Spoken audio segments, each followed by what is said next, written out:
Alaikum everyone. May the peace and blessings of God be upon all of you.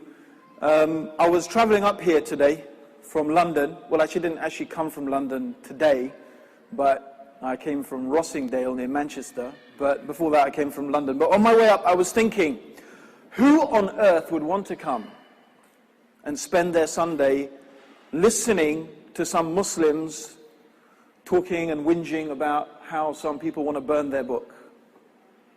I mean, that fascinates me. Why would anyone spend their Sunday? I mean, I know why I'm here, and maybe I'll share it with you. If a few of you are going to share with me why you're here today, because I'm really curious to know. So there's a gentleman, I've been looking at you, look so glum, you look so sad. I'm wondering, why did you come here today, sir? Why did you come here? Curiosity. Huh? Curiosity. Curiosity. Are you a Muslim? Why not? Because I'm who I am. Okay. And is that, why did you come? Yeah? Curiosity, yeah? Curiosity. What did curiosity do? Why are you here, Dave? I know, just the uniform. Why are you here today? Because I was invited. You had to come. No, I didn't have to come. But I was invited and I was... It was politically correct to come. No, I was invited and I was interested to support the community. Great. So you wanted to come? Yes, I was quite happy to come, yes.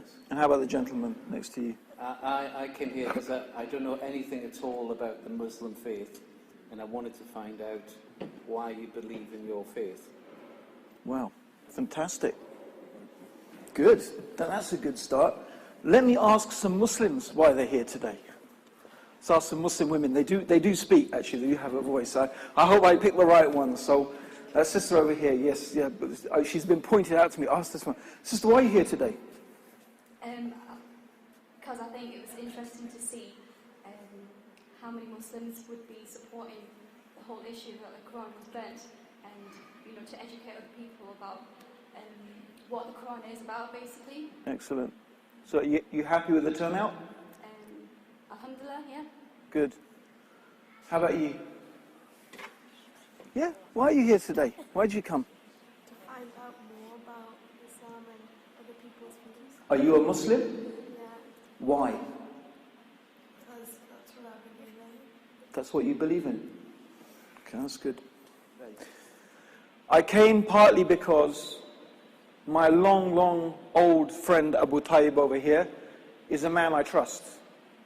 And he does good work. He does some really good work. And if he asks me to come up, I know it's because he's made a real effort and it's important to him. That's one reason I came up here.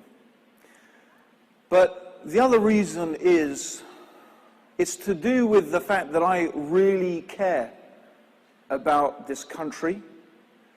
I really care about our communities. And I really care about how people think about Islam in England. That's why I'm here. Because I really want Islam to become part of English life. I really do. I don't want Islam to have to change. I don't want us to have to compromise our religion. But I do want Islam to be seen as an integral, normal part of British life. And I don't think that's an impossible dream. I don't think it's something that can't happen. Because when I hear politicians and thinkers and people in the media and professors and you hear people talking about the Judeo-Christian tradition. Have you heard that term quite a lot? The Judeo-Christian tradition. I can almost guarantee, although I have not done a research on it, and maybe I will, that this phrase is a very new phrase. You will not find Judeo being included as part of British tradition 100 years ago. Jews were not considered part of being Britain. They weren't considered part of being British. In fact, they had a status that is very similar as Abu Tayyib actually mentioned, very, very similar to the sort of almost pariah status of Muslims today. But things have changed a lot. So things can change, things can be different. It's interesting even that the right-wing groups that we've been talking about, you know, the BNP certainly make an effort to show that they're not anti-Jewish and not anti-Semitic. We've moved on from that now, you know. That's what they say. And maybe it's true, maybe it's not, but it's interesting that they feel they have to say that. So I believe, how do I think we can make a difference? I think we can make a difference by talking to each other. I think talking to each other is the key. When people tend to be afraid of the things they don't understand. I know it's a cliche, but I think it's a really true cliche, that people are afraid of things they don't understand. Because they don't understand it, they're afraid of it. When it's strange, when it's different, it makes, anything strange and different makes a person feel uncomfortable. Add to that it may seem intimidating, threatening. It makes you more uncomfortable. But when you begin to understand, why does a person think like that? Why does a person behave like that? Why does this person do what they do or not do what they don't do? What motivates them? Now, with that understanding comes something that I really try to teach a lot. I try to imbibe it into my family and the people who I get to sometimes give lectures to, Muslims. A very important word that is linked to a very key state of being, it's called empathy. Empathy means being able to appreciate how another person feels. Being able to put yourself in their shoes and think how they are thinking. Empathy is very, very important. And I believe human beings are naturally empathetic. They are naturally like that. I don't believe it's the survival of the fittest. I don't believe in the selfish gene. I don't believe that what drives us is competition, reproduction, and survival. No. I think the reality of the human condition shows that that is false. How then is a human being ready to sacrifice his life for a complete stranger? Explain it to me. How do you explain to me a man falls on a railway track and there's another man standing with his two kids, the train comes, and this man is having a fit, and another man, a total stranger, dives on top of him to protect him from the train. A total stranger, even leaves his kids there. How do you explain that? How does this selfish gene explain that? How does the idea that all we're about is reproduction explain that? No, there's something much more profound about the human being. And therefore, I do want to try and explain why the Quran means so much to Muslims. And I'm going to do that by also trying to very simply explain what Islam is about. What Islam is about. And hopefully I'll be able to link it up all together in the short time that I've got. First of all, I want to ask you, if I say the word submission, just the word submission, what do you think? The word submission, does that have a negative or a positive emotional connection? When I say the word submission, what do you think? Negative or positive? Huh? If I say submission, what do you think? Is that a negative thing or a positive thing? Just generally, if I ask you, just totally honestly, I want you to be honest. Is it negative or positive? Yeah? Huh? It's positive to you? Okay. But I think, would you think generally in British society, the word submission, what do you think? Most people would say it's positive or negative. Almost universally, it's negative. I believe, almost, not everyone, but most people have a negative association. So when a Muslim says Islam means submission, and why, by the way, is it negative? Why? Because we believe that we live in a free society. Right? We believe we live in a free society. So if a Muslim comes along and says, well, we believe in submission, Islam means submission. Well, the person's saying, well, you believe submission, I believe in freedom, so why would I be interested in submission? It's generally a negative thing. However, let's actually examine this concept, and we'll get to the Quran and how it fits in a minute. Every society throughout history is trying to find a balance between two competing and almost paradoxical, maybe contradictory ideas. Number one is individual freedom. Most of us would agree that it's good for an individual to be free. True or not? As an idea, it would be great if we could all be free to do whatever we liked. True or not? As a concept, the idea of freedom appeals to us. That's why it's very emotive. Freedom, free society. This is because we love the idea of freedom. But on the other hand, we also realize that you can't leave individuals free to do whatever they like. True or not? Can we leave individuals to be free to do anything they like? We asked the policeman, what do you... You can't leave people free to do... You can't, can you, right? There has to be some restriction. In order to protect society, so we limit the freedom of the individual in order to protect society. That's it. But here's the question. Where is the limit? Who draws the line? Who says and who decides when the limit of the individual ends in order to protect the society? Where does it begin? Where does this one begin and this one end? This is the big question, right? For many years I used to go down to Speaker's Corner in Hyde Park in London, and I would give speeches there about Islam. And one of the things that I was often challenged on was the issue of Muslim women's dress. And I was, in Speaker's Corner, you don't have much room except for rhetoric and, sort of making your point strongly. It's not a place for a subtle, nuanced discussion with someone, you stand up and you have to shout. But anyway, so the point is that I was being challenged about, so there was a particularly vocal young American girls, talking about Muslim women and the way they dress and this and that and whatever.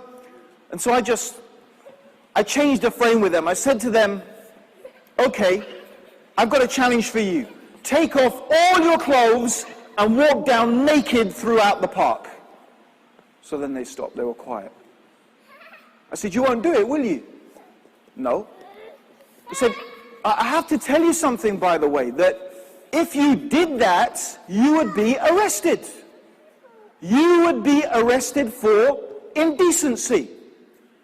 So you're not free to dress or undress any way you like. There are still rules in this country about how much a woman can show. And by the way, what a man can show and what a woman can show, even in this country, are different. It's different. I can walk down the street with just my shorts, right, and nothing on my top. If a woman walked down the street with nothing except her shorts, she would be taken away. Why? Because the woman is not like the man. There's something different. Now my question is, who decides how much is covered? Who decides how much is decency?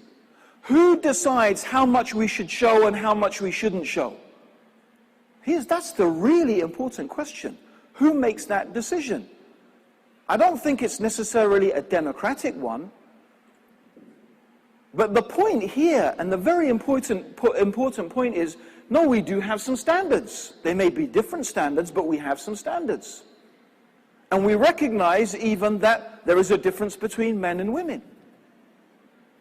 But the point that the Muslim, and this comes to the Quran, you see, we would claim from our perspective that when human beings decide to impose upon other human beings their idea of where these limits are, I think this is right and this is wrong.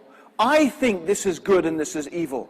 I think this is what you should eat and what you shouldn't eat, what you should dress and what you shouldn't dress, what you should drink and what you shouldn't drink, what you should smoke and what you shouldn't smoke, or whatever it may be. And you leave that decision to human beings. We believe as Muslims that actually human beings are incapable of making those decisions and getting the right balance. Yes, we can make the decisions, but can we get the balance right? The problem is that human psychology and human society is so sophisticated, so complicated. The interaction between human beings is so sophisticated and complicated. Our perspective, the Islamic perspective, is that actually we can't get that balance right. And when we try, we always end up with prejudice. We will have one group of people trying to impose their ideas. Let's take, for example, the idea that we've heard about the media. Abu Tayyib talked about the media. The media is very, very powerful in making you think. Think about it. Why do people dress the way they do? Why do they wear this type of shirt, this type of dress, this type of makeup, this type of haircut? I'll give you an example. My wife bought a dress last year for £46 from a designer. This designer happens to be the person who designs clothes for Kate Middleton, who, you know now who Kate Middleton is, right? Okay, she's going to be marrying Prince William, right?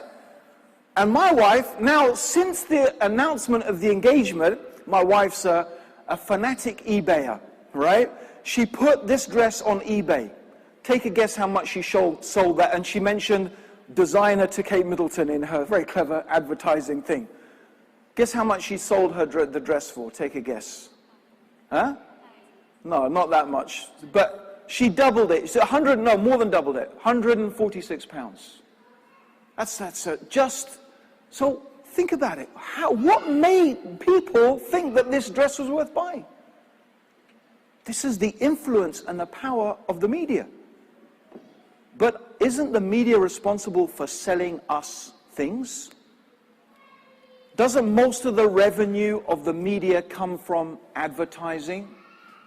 And the advertising is encouraging us, buy this, buy that, have this, have that. What does that say about the way we are being taught to think, or perhaps not think as a society? It's quite scary if you allow yourself to sit down and ponder over that, those influences. These are the things that are now controlling what we think is right, what we think is wrong, what we think is, appropriate, what we think is inappropriate. And I was listening to a program and they were talking about, you always hear about film artists, they always want to push the limits. Push the limits. And I was thinking, push the limits. How far are you going to push the limits? Before, in film, a man and a woman in the 1940s, they were not allowed to sit on a bed together. They're not even allowed to sit on a bed. And then they sat on the bed. Yeah? And then they moved a bit closer. And then they kissed each other, right? And now it's full-on frontal nudity. And it's there. It's basically pornography. And I think, and they want to push the limits. What's the next limit? Bestiality? What's the next limit? Torture? Well, they've already done that now. There's no limits. And this is the stuff that we end up watching. This is the stuff our kids end up watching. And it has no influence. It doesn't affect. Who dares say it doesn't influence and doesn't affect? Why do they spend millions of pounds advertising if what you see on the TV doesn't affect you? Push the limits, push the limits. To me, it's just incredible. And if you think about it, then there are no limits. And that's why we would say you need a book from God. And it has to be from God. If you don't have your morals anchored in a transcendental reality or in God, let's just say, if you don't have your morals anchored in something that comes from God. Why God? Because the concept of God as a concept, it's unchangeable. God knows everything. God sees everything. His wisdom is perfect. His knowledge is complete. And it's something, therefore, that should be unchanging, that shouldn't be messed around with. Only God ultimately can have that effect. And if you think about it, if you don't have your morality anchored in such a concept, whether it's the Bible, whether it's the Quran, whatever it may be, if you think about it deeply, you will realize that you have no real morality, because you can always push the limits. Where is the limit? Who decides what the limit is? If you think about it, there is ultimately no limit. And that's why we believe that it is so important.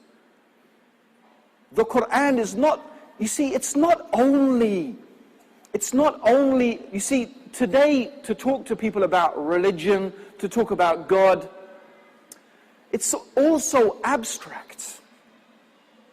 You know, it's so accepted that, you know, your religion is your own personal thing. And it doesn't really affect your life that much. This is such a common statement. I'm not saying that everyone's like that, but it's so common. Religion is a personal thing, as if, I don't know, it's just like some chat you have with God every now and then, or maybe not even that. I don't know what they mean by it's a personal thing and you shouldn't really bring it into public life. But this idea of religion is so removed from what Islam teaches. The Quranic concept, and I believe the concept that all the prophets taught, the concept of Jesus, of Moses, of Abraham, of all the monotheistic faiths, is that no, religion is your life. It's not just a part of your life, it is your life. It dictates what you believe is right and wrong, what you believe is good and evil, what you believe is appropriate and inappropriate. And you can't push the boundaries of that, because that's God you're talking about. You're talking about God. You can push the boundaries of God. How arrogant is that for a human being, a little human being? We are specks on a planet that is a speck, in a universe that is a speck. As the Prophet Muhammad described, the universe is like a ring in the desert before the throne of God. Imagine that, a ring in the desert. And we human beings, with our limited reason, we're going to say and think that we know better than God? No. This itself is a type of madness, we would think. So this is very important. The Muslim's life is rooted in the Quran. That's where we get our criterion by which we judge. And that's what we believe a truly moral, successful, harmonious society must be rooted in, something like that. In something like that. It's essential for successful societies and indeed successful individuals. So this is the concept of submission. And if you think about it, we all submit to someone or something. All of us submit. Think about it. For example, ask the police officer, well, you're wearing a uniform. Why do you wear the uniform?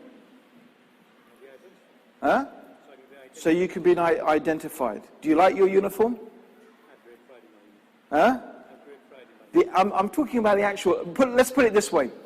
If you walked into Topshop, yeah, and you saw your uniform hanging up there, would you say, oh, that's what I'm going to wear this Saturday night? You know, it's like, who wore a school uniform when they went to school? Hands up who wore school uniform. Did you enjoy wearing your school uniform? Do you like it? Huh? Most of you didn't, right? So why did you wear it then, if you didn't like it? Why did you wear the school uniform? If you didn't like wearing the school uniform, why did you wear it? Huh? Because you had to. But I thought it was a free country. I thought it was a free country.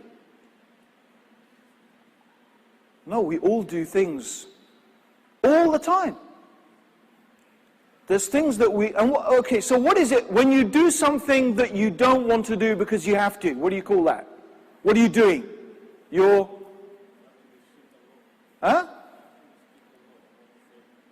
submitting, right?